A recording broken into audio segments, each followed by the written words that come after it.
สวัสดีค่ะวันนี้เราจะทำนมสดสตรอเบอรี่กันนะคะวัตถุดิบไม่ยุ่งยากเลยมีแค่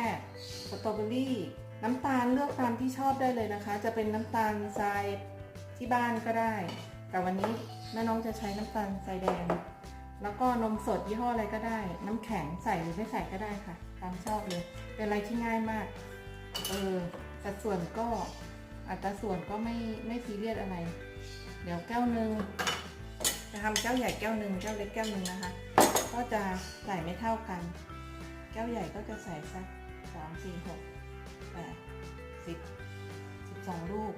คือใครจะใส่ไปในนี้แล้วก็ตำเอาก็ได้นะคะหรือจะหั่นเป็นชิ้นเล็กๆก็ได้ค่ะแต่แม่น้องขอหั่นนะคะ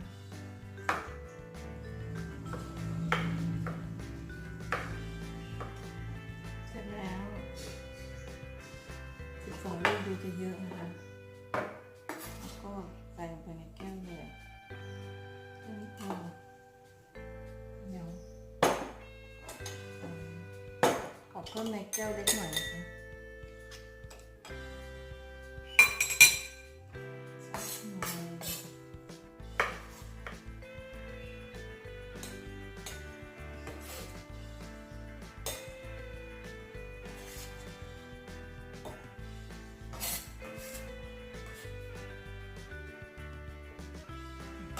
ใครไม่อยากหั่นก็ตามมาเลยค่ะ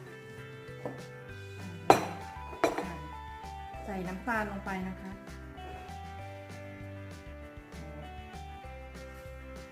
ใส่น้ำตาลค่อยๆใส่แล้วเราก็ใช้ช้อนคนถ้าเราจะทานเลยเราก็ใส่น้ำแข็งได้เลยนะคะถ้าไม่ทานจะใส่ขวดขายก็ใส่นมลงไปได้เลยค่ะ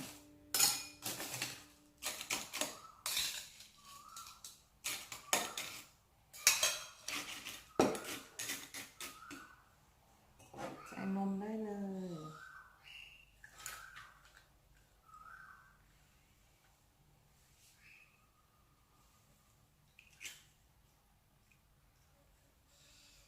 แล้ว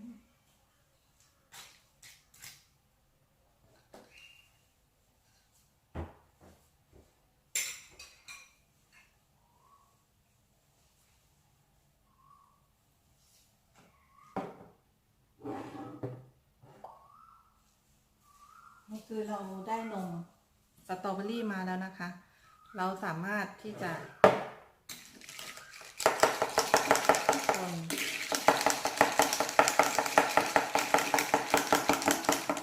คนแล้วก็ดื่มได้เลยค่ะ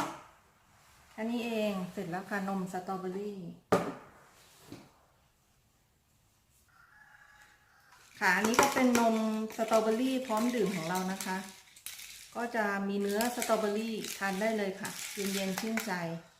เดี๋ยวเราไปทานกันเลยนะคะ